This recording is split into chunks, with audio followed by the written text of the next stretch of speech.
Just when it looked like Prince Harry might be finding his way back into the royal family's good graces, everything fell apart. And this time, it wasn't a book, an interview, or even a statement that triggered the fallout. It was a video, a short clip released on social media to celebrate his daughter Lilibet's birthday, and it detonated the last fragile connection between Harry and the monarchy. Because what seemed like a harmless moment turned into undeniable proof, at least in the eyes of palace insiders, that reconciliation isn't just unlikely, it's off the table completely. The video that lit the fuse. On June 5th, a video posted by Meghan Markle quickly went viral. It was playful, unfiltered, and featured the Duchess of Sussex dancing and twerking. Originally filmed back in 2021, the clip was meant to mark their daughter Lilibet's 4th birthday. But instead of charm, it stirred chaos. Within hours, royal insiders were furious. One source described the post as exactly why Queen Elizabeth knew their half-in, half-out plan would never work. To them, it wasn't just tone-deaf. It was proof that Harry and Meghan are playing by their own rules, completely detached from royal tradition and responsibility. This was never about compromise, one source said. They've always pushed the envelope for their own professional and financial advantage. But the biggest damage? It wasn't even what was in the video. It was when it was posted. A day of duty versus a day of drama. While Meghan's video dominated headlines, the rest of the royal family was hard at work. That very same day, Prince William was up at dawn, serving breakfast to military personnel in Suffolk. Queen Camilla hosted a royal event at the Garden Museum, spotlighting British floriculture. Sophie, Duchess of Edinburgh, gave a speech on sexual violence in conflict zones. And King Charles, despite undergoing cancer treatment, still made time to attend a church service alongside his cousin, Princess Alexandra. The contrast couldn't have been more jarring. A royal family publicly fulfilling their duties, while the Sussexes once again commanded attention through controversy. It painted a clear picture, two very different lives and two very different priorities. And behind palace walls, patience had finally worn thin. Insiders break their silence. In the days following the video, royal insiders didn't hold back. Multiple sources spoke to the Daily Mail and other outlets, describing the mood as a mix of disbelief and exasperation. One insider even reflected on Queen Elizabeth's foresight, saying Her late Majesty was nobody's fool. She knew this was always going to end in disaster. Another source claimed the video only confirmed what the family had long suspected, that Harry and Meghan are no longer interested in any kind of meaningful reconciliation. Everything they do now, the insider said, feels like a performance. And that word, performance, might be the very thing keeping Harry from ever stepping foot back inside the palace. Because while Harry talks reconciliation, the monarchy is quietly moving on. King Charles parks the Harry issue. According to palace insiders, King Charles has made a quiet but firm decision. The Harry issue has been, in their words, firmly parked to one side. No outreach, no follow-up, no plans. It's not a suspension, it's a freeze-out. With cancer treatment and constitutional duties consuming his schedule, the king reportedly sees no benefit in reopening wounds or risking more drama.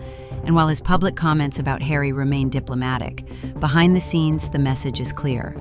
For now, and maybe forever, Harry is no longer part of the royal equation. But some insiders believe even that statement is too generous. Why the royal family feels betrayed. It's not just the viral video, it's not even the Oprah interview, the Netflix series, or the book. What truly broke the relationship, sources say, is Harry's refusal to acknowledge the why, the damage, the fallout, the sense of betrayal felt across the family. One insider explained, he talks about healing, but never once admits why people are angry. He acts like it's all one-sided. It's this lack of responsibility that has many royals seeing his attempts at reconciliation as calculated, a PR move designed to draw sympathy and control the narrative. And while Harry continues to hint at wanting peace, those closest to the crown have already made their decision, because behind closed doors, they're not just ignoring him, they're avoiding him. Nobody wants to talk to him. In one of the more biting quotes, a palace source said, people are wary of ever speaking to him again. The fear? That any conversation could end up in the next book, interview, or documentary. Trust has eroded to the point where even basic communication feels risky. And while the public often sees Meghan as the disruptive force, insiders say Harry's choices, To speak out, to publish, to criticize, have made him the bigger threat. Now, many working royals see any attempt to re-engage as a gamble that could backfire, publicly and personally. And for a family that operates on discretion, loyalty, and tradition, that's the final red line. But there's one more layer to this: the impact on the next generation. Lilibet and Archie cut off by association. As the rift between Harry and the royal family deepens, questions are quietly growing around Archie and Lilibet. Will they ever hold royal titles in any meaningful sense? Will they be included in future events, traditions, or even historical records, the way their cousins will? So far, the signs point to exclusion. Even birthday messages, once customary, have quietly disappeared, and while the king has publicly acknowledged them as his grandchildren, there's been no real effort to bring them into the royal fold. Insiders suggest that, unless something drastically changes, the Sussex children may grow up as cultural outsiders to the legacy their father was born into. But there's still one question looming over all of this, and it may already have an answer. Is Prince Harry officially out? No official statement has been made, no public declaration, no royal decree, but in royal circles, silence often speaks louder than words. The engagements go on, the schedules are full, and Harry's name? Nowhere in sight. One senior source said it best: he's a private citizen now, and that's how he'll be treated.